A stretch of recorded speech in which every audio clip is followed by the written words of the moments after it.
Yo, Richie Rich, aka Gold Pinky Toe, back at you with another video. Today we're going to be installing an electronic brake controller on a 2016 Dodge Ram 1500 that has the center console. So for the brake controller, there are a lot of products out there. You'll just have to do your own research and see what's going to be best for your application and also your budget. For me, I went ahead and decided to get the Mopar OEM for my Dodge. I'll put a link in the description to the exact product that I bought, so that way if anybody wants to get this particular one, they can. So when you unpack the box, a few things are going to come with it. First and foremost, you have some instructions here, look pretty thorough. I'm going to try to scan these in and create a PDF so you can download it, whether you get this kit or just want to see for another kit how you're able to mount it. The other thing that comes with it is you have the mounting plate that goes up under the dash with a couple screws that holds it to a plate that already exists under there. You also have the Chrysler control module that's going to mount to the plate there. And then you have the switches here that goes on the front of your face under your radio or navigation system where the factory slot should be. And last but not least, we also have an OBD reader. I went ahead and decided to get the kit that had that so I didn't have to waste the time or the money to go to a dealer and take care of it. So I figured I would try it here myself. So other than the parts here that we're going to be installing in the Ram so that we have the brake control system, a few tools you're going to need. First off, you're going to need a Phillips head screwdriver. You're going to need a 7mm wrench. You're going to need a T20 torque bit. You're also going to need a drill. You don't have to use the drill, that is optional, but on the drill I do have a 7mm and I have a Phillips head just in case. So not many tools needed for this, but I would go ahead and grab those. And now that we have the kit and the tools, we can go ahead and begin this. So as we go ahead and start the process of explaining that to you, I'll be back with you momentarily. Alright, so we're sitting here in the 2016 Dodge Ram with the center console that we're going to put the brake controller in. There's going to be several screws we need to remove in order to take the face off, the center console off, and the kick plate underneath the steering wheel there. One of the first places you're going to need to remove the screws from is above your radio, right here at the top of the dash where it says Ram. Some people use this as a change holder. Already loosened a little bit, but you can take the corner of it here and you just pry it up with your fingers and then just remove it. And as you can see, there's two T20 torque bit screws right there. The second spot we're going to need to remove, if you go straight down underneath your heating and air controls, is the rubber mat that's here in the center. Same thing, you can use your fingers, just pry out a corner, and this is pretty snug, so you just pull it upwards and out, set that aside, and as you can see, there's two Phillips head screws there.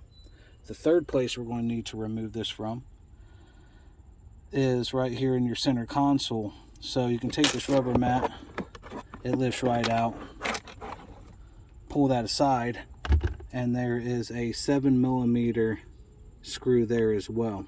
The last place is right over here above your 115 volt. This little piece here has got a rubber mat. You take the rubber mat out, and back there in the corner, I don't know if you can see it or not, there is another T20 torque bit back there.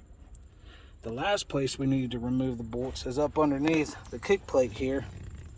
So if you look at the hood latch in the center, there is a Phillips head right there to the left, and there's a Phillips head in the corner over here on the right. Both of those Phillips heads need to be removed in order to take that kick plate off. When you are removing all of these items, there are some plugs that will need to be removed. For example, in the center console aspect, the 12 volt connection here has a plug on the back. You're going to need to remove that when you pull the center up for it to be completely clear so you can set it aside. On the face here, there are several plugs on the back. Go ahead and remove all the plugs. Don't worry about it because they will only fit in the specific plug that they came out of, so you can't mess them up when you're putting them back in. That way you can take the face and set it aside without it being hooked up to all the connectors, and we will also need to free the connectors for hooking up the module for the brake controller. on the kick plate under here, there's going to be a couple plugs on the back. You can take those plugs off.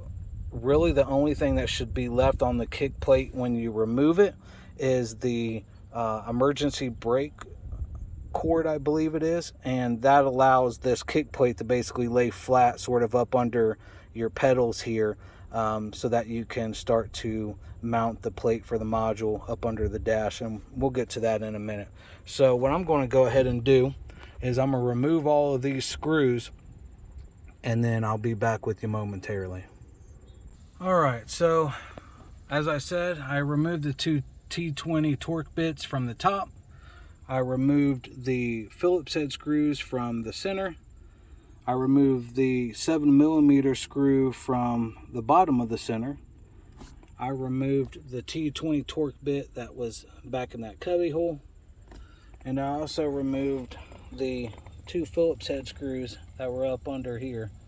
So, as I had previously stated, you're going to have to remove some plugs so that you can pull these out and they'd be free and clear. So the one is going to be the 12 volt there. There's a few up here for your AC, and them controls you're going to have to remove. Underneath here, you're going to probably have to remove a plug or two, but leave the hood latch, the cord for the hood latch, leave this attached to the kick plate. Don't take that off. When you take off the other plugs, and now that this is unscrewed, that'll lay flat underneath your pedals there more, so it's easier to get up underneath there to mount your actual bracket for the module for the brake controller. So with that being said, what I'm going to do is I'm going to go ahead and remove these faces for the center, the front, the kick plate, and then I'll show you what that looks like. But the piece of advice I have for these is you can use a pry tool. I didn't have any problem getting my fingers here on the side, so I think I'm going to be able to do it that way. So I'm going to lightly pull all of these up so that I can get these out. Once I get these out, then I'll go ahead and show you what that looks like. So I'll be back momentarily. Alright, so as you can see, we got this off. And it came off really easy. Like I said, all I did was just use my fingers to slightly pry all the way around the top face after I had pulled the center face up. On the center face, it's only the top sort of chrome piece. It's not the entire side. So you just lift right here and it comes out of these relatively easy. Once you remove this, then you can just simply pull this face outwards. Then I went over here and I pulled the kick plate out. So basically with that, I just pulled from the bottom where the screws were out and upwards, and it lifted off relatively easy. The only plug that I really had to take off, just because it wasn't as easy to move, was for the OBD reader plug here.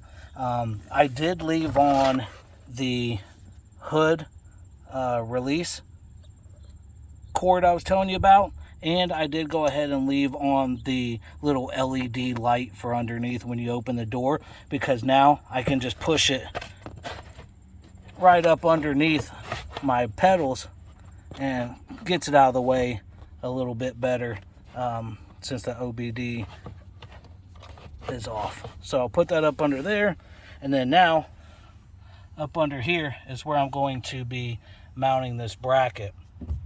So my next step is going to be mounting the bracket to this bracket here, and then these are going to be the already pre-wired brake controller plugs that came factory. That'll go to the module that goes up mounted to that here. And then also back to what I was saying about the plugs, you can see I removed all of these from the back of the actual face. Those will only fit in the specific ones they came out of, so no worries there. So what we're going to do first is mount the bracket up here that the module is going to clip on. This is going to be the time-consuming part out of this whole thing, is to get that, because it's really tight spaces, and that's where your 7mm wrench comes in. You might have a better technique once you find out the space you're working with and how your hands can get in there. So we'll see how this goes. But with that being said, the bracket that we're going to use came with the kit is right here. So on this bracket, it comes with 3 screws already right here. So as you can see on the bracket, you have the holes here, right? So it's got the divots on this side for each of the screw holes. And on the back side, you can see how it's almost like a pop rivet. So they recommend on the installation that you actually thread these with the screws provided yourself prior to installation.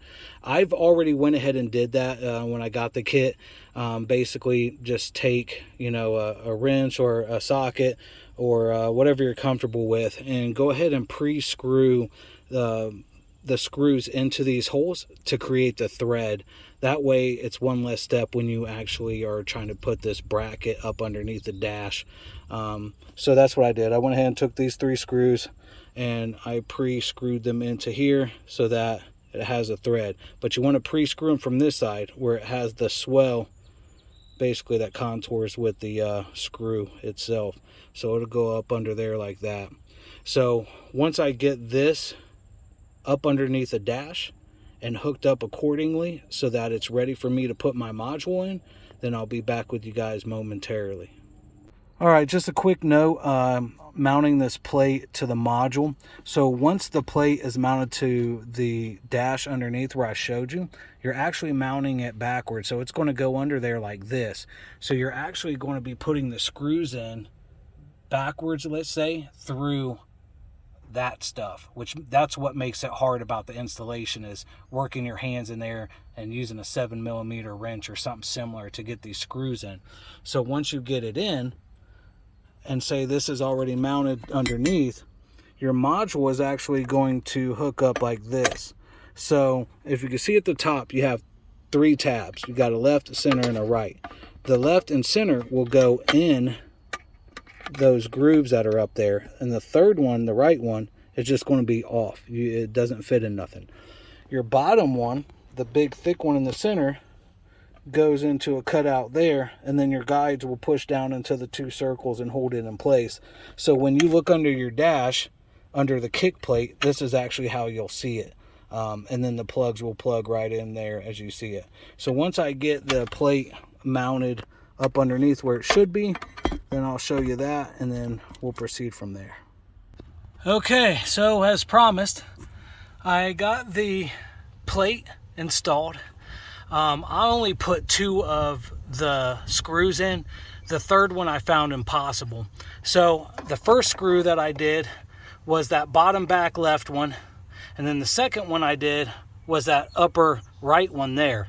I left that back top third one out because I was having such a hard time even getting the screw in there and getting anything in there to help tighten it, because there's things back there obstructing it, that I just gave up. These 2, it's tight, it's not going anywhere. That's good enough for me. So for this bottom screw here, I put it in, I put the bracket on, I started tightening it down as far as I could get with my fingers, and then I used the 7mm wrench to finish it off. It is slow turning because there's not a lot of room there, but nonetheless it's tight.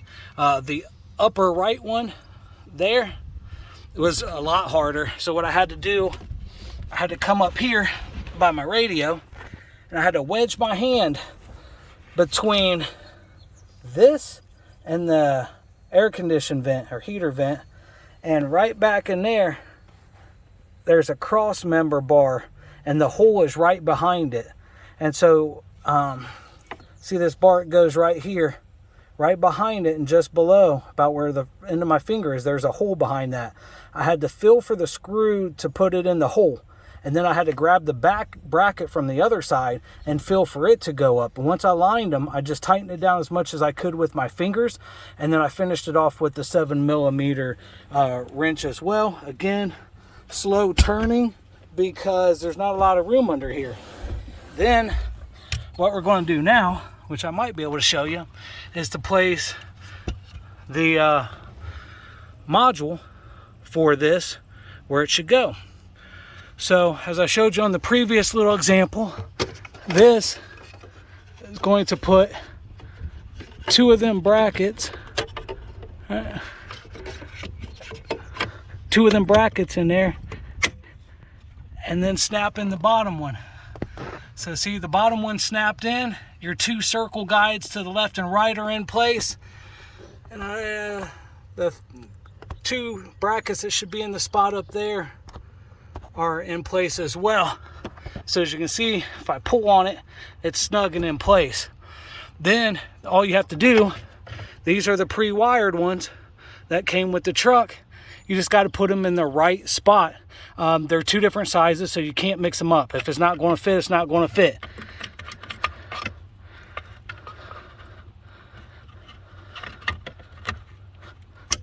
Snap in place.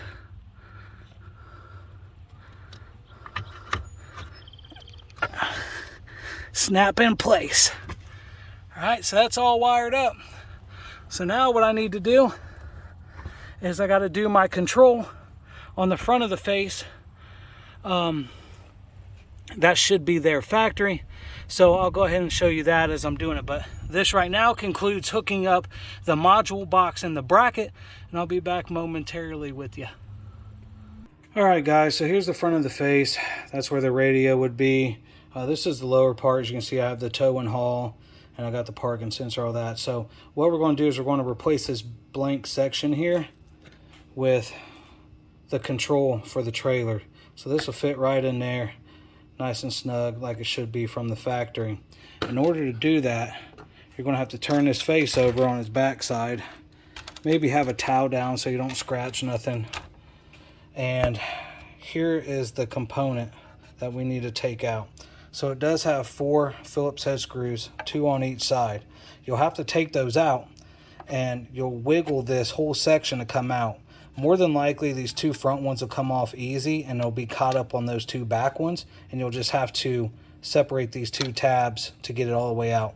I already tried doing that with one hand and holding the camera, and it didn't work out too well. So what I'm going to do is go ahead and remove this, replace it with the switch, and show you what it looks like, and I'll be back with you momentarily. All right, so as you can see, we replaced the 4 Phillips screws. We put the new tow switch in and put that whole bar back where it should be. Everything snapped back in as it was supposed to. Pretty easy. Here's what the front side of it looks like. So as you can see, fits right in there. It's flush like it should be. Everything's good to go. So now the next mission is to replace this face to hook up the plug that is factory behind there to this, and all the other plugs, and put everything back together, including the center console, including the kick plate. So what I'm going to do is I'm going to get all the plugs put back together. Like I told you, on this specific one, there's a lot of plugs, but they only go into the spot they came out of, so you can't cross them. And then you'll have to rehook up the couple plugs underneath your kick plate, and you will have to rehook up the 12-volt plug that's on your center console there. So we're going to go ahead, get everything buttoned back up, and I'll come back to you momentarily so that we can see this installation finally coming to a conclusion. The only thing after putting all this stuff back together will be to flash it with a OBD reader that came with this kit, and then make sure everything works correctly how it should. So hang with me, we'll be back momentarily. All right, we're back, and as you can see, everything is buttoned up and put back together as it should be. So just sort of a recap, the first thing I had to do was replace the different panels that we had taken off. So I'd first put back on the kick plate, but I hooked up the plug or 2 we had removed, and then I went around and lined up the tabs and pressed this in so that it was nice and secure back in place, making sure it wasn't loose at all and no gaps. Then I came up to the center face here. I replaced the plugs we had removed, plus the added plug that's here for factory for the brake controller. And then I came here and I replaced the 12-volt plug for the outlet here. Once I had the plugs replaced, then I went ahead and I aligned the faces tabs, pressed them in so they were nice and secure and tight on both of these, and just make sure there was no looseness or any gaps in them. Just remember to take your time when you're replacing the tabs and pressing them in so they're tight and secure. That way you don't end up breaking one, and you shouldn't have any problems. But once I replaced these 3 panels, that's when I decided to go ahead and do the screws. So on the kick plate, I went ahead and replaced the left and the right Phillips head screws that are on either side of the hood release latch. Then I came up to the top and I replaced the 2 Torx bit screws that were up here plus the rubber piece. I came down here and replaced the 2 Phillips head screws in this rubber piece. Then I came back over to the side here and replaced the 1 Torx bit screw that's back there in this rubber piece. And lastly, I came back here and replaced the 7mm screw in that rubber piece. So now that everything, screws, tabs, faces, everything's back together where it should be, the plugs, the last thing to do was to flash the vehicle. So I had bought this with the kit, or I should say it came with the kit. This is the infotainment kit that I was telling you about. And this way I can flash the vehicle myself. So when you turn your vehicle on, this will have a blue light flashing where it's starting to do its thing. Just let it go until you see a green light flashing. When it's green, that means you're good to go. You can shut off your vehicle. This made it so simple, so easy. I was really glad I went ahead and spent the extra money to have this in the kit versus dealing with making time and paying a dealer to do it. The other good thing too is now that I flashed the vehicle, right here in the center, I can actually see the trailer brake information when it's actually connected. I don't have one connected right now. So with that being said, all in all, overall, this was a quite simple installation using this kit that I got from Infotainment. It couldn't have went easier. The toughest part here was the bracket that went up behind the dash, which we already discussed in a prior segment. But even that, all in all, was not that terrible. I am the type of person that, like, as much as I can, the look of certain elements to be factory, and in this case I really like this because that's what it would have been if it came with the vehicle. So like I told you prior, I'm going to put a link in the description for the infotainment kit. That's the OEM Mopar brake controller kit. If you guys have any questions, comments, go ahead and put them down there. If you get a chance, like and subscribe. I typically put up different content with different vehicles or different information periodically.